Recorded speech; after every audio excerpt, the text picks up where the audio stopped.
Hello दोस्तों, मैं राहुल और स्वागत है आप सभी लोगों का आपके अपने चैनल टारगेट बोर्ड एग्जाम में। तो दोस्तों, आज की इस वीडियो में हम लोग देखने वाले हैं संस्कृत में निबंध, जो कि 8 मार्क्स का पूछा जाता है। ठीक है, और यहाँ से नंबर पाना बहुत ही ज़्यादा आसान है, क्योंकि हमें क्या लिखना होता है, केवल छोटे छोटे 8 सेंटेंसेज लिखने होते हैं। ठीक है, एक सेंटेंस 1 नंबर का होता है, तो यहाँ से 8 नंबर आप बहुत ही आसानी से पा सकते हैं। यही 8 नंबर निबंध का लिखने का आता है। तो निबंध में जब हम 2 पेज, 2.5 पेज, 3 पेज लिखते हैं, तब जाकर के हमें 8 मार्क्स मिलता है। वो भी गारंटी नहीं है कि पूरे के पूरे अंक ही मिलेंगे, लेकिन यहाँ पर केवल आप 8 सेंटेंस लिख करके 8 नंबर ला सकते हैं। ठीक है, और मैंने आपको पहले ही बताया है कि कौन कौन सा जो निबंध है संस्कृत में बहुत ज़्यादा इंपॉर्टेंट है। जैसे पहला विद्या था, ठीक है, विद्या महत्वम, और दूसरा क्या था, परोपकार था, और तीसरा हम लेकर आए हैं संस्कृत भाषा या महत्वम, बहुत ज़्यादा इंपॉर्टेंट है। ठीक है, विद्या और परोपकार के बाद इसी का नंबर आता है, और ये भी बोर्ड एग्जाम में बहुत बार पूछा जा चुका है। प्रीवियस ईयर के कई सेट में ये क्वेश्चन आया हुआ है। ठीक है, तो बोर्ड एग्जाम 2024 के लिए भी बहुत ज़्यादा इंपॉर्टेंट होने वाला है। और यहाँ पर मैं बहुत छोटा छोटा सेंटेंस लेकर आया हूँ, जिसको आप आसानी से याद भी कर सकते हैं, और मैं इसका अर्थ भी आपको बताते चलूँगा।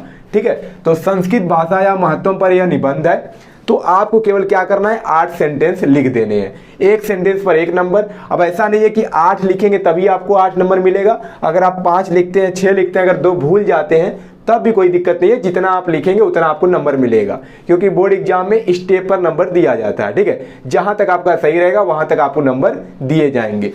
तो सबसे पहला आपको क्या लिखना है कि संस्कृत भाषा संसारस्य प्राचीनतमा भाषा अस्ति। ठीक है, इसका हिंदी अनुवाद क्या होगा कि संस्कृत भाषा संसार की प्राचीनतम यानी पुरानी भाषा है। ठीक है, कितना आसान है।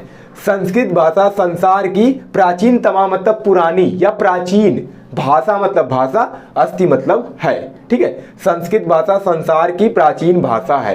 तो ये आपको पहला लिखना है।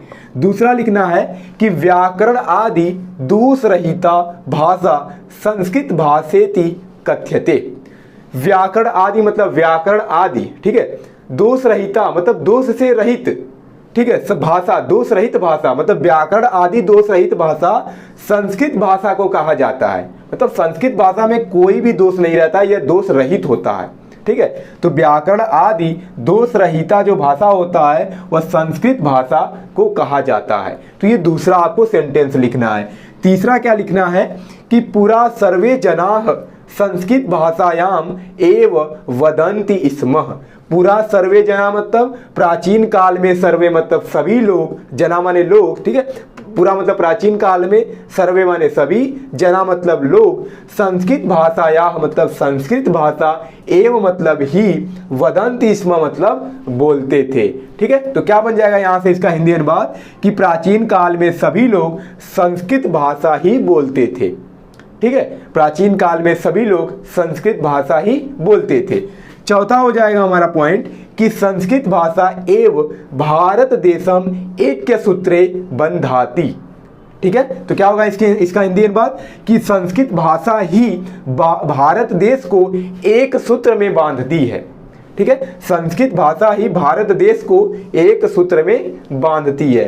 ठीक है, 5वां पॉइंट हो जाएगा कि संस्कृत भाषा भारत राष्ट्रस्य एकताया आधार अस्ति। संस्कृत भाषा भारत राष्ट्र की एकता का आधार है। ठीक है, देखिए कितना आसान है। आपको संस्कृत पढ़ के ही लग रहा है कि इसका हिंदी यही होगा। संस्कृत भाषा भारत राष्ट्र की एकता का आधार है। अगला हो जाएगा हमारा 6 नंबर कि संस्कृतस्य साहित्यम अति विशालम अस्ति। अब इसका हिंदी नहीं बता सकते हैं, देख कर ही लग रहा है कि संस्कृत भाषा का जो साहित्य है, अति मतलब अत्यधिक, विशालम मतलब विशाल, अस्ति माने है। संस्कृत का जो साहित्य है वो अत्यधिक विशाल है। 7वां पॉइंट हो जाएगा कि संस्कृत साहित्यम अध्ययनेन सद्विचाराः स्वमेव उत्पद्यन्ते। मतलब संस्कृत साहित्य के अध्ययन से सद्विचार स्वयं ही उत्पन्न हो जाते हैं। ठीक है, संस्कृत साहित्य के अध्ययन से सद्विचार स्वयं ही उत्पन्न हो जाते हैं। और लास्ट जो हो जाएगा 8वां नंबर, संस्कृत भाषा सरला मधुरा परिष्कृता च अस्ति। च मतलब और होता है, तो संस्कृत भाषा सरल, मधुर और परिष्कृत है। कितना आसान है, एक बार फिर से इसको पढ़ते हैं। तो पहला है कि संस्कृत भाषा संसारस्य प्राचीनतमा भाषा अस्ति, व्याकरणादि दोष रहिता भाषा संस्कृत भाषेति कथ्यते, पूरा सर्वे जनाः संस्कृत भाषायाम एव वदन्ति स्म।